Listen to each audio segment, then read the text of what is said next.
एक ऐसा योद्धा जिसकी मां ने अपनी ही दो बेटियों के सिर को काटकर खुद की ही छाती में तलवार उतार ली। सन 711 ईस्वी की बात है। अरब के पहले मुस्लिम आक्रमणकारी मोहम्मद बिन कासिम के आतंकवादियों ने मुल्तान विजय के बाद एक विशेष संप्रदाय हिंदू के ऊपर गांवों शहरों में भीषण रक्तपात मचाया था। हजारों स्त्रियों की छातियां नोच डाली गईं।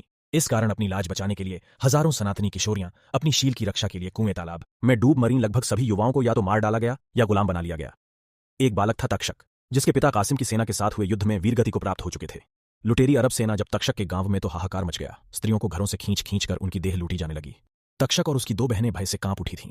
तक्षक की मां पूरी परिस्थिति समझ चुकी थी। उसने कुछ देर तक अपने बच्चों को देखा और जैसे एक निर्णय पर पहुंच गई। फिर देखते देखते उस क्षत्राणी ने म्यान से तलवार खींची और अपनी दोनों बेटियों का सर काट डाला और तलवार को अपनी छाती में उतार लिया। 8 वर्ष का बालक तक्षक एकाएक समय को पढ़ना सीख गया था। उसने भूमि पर परी मृत मां के आंचल से अंतिम बार अपनी आंखें पोंछीं और घर के पिछले द्वार से निकलकर जंगल में भाग गया। जिसके बाद बड़ा होकर 32 वर्ष की उम्र में उसने राजा नागभट्ट द्वितीय के साथ मिलकर पूरी अरब की सेना को मार डाला। इस तरह इस योद्धा ने अपना बदला लिया।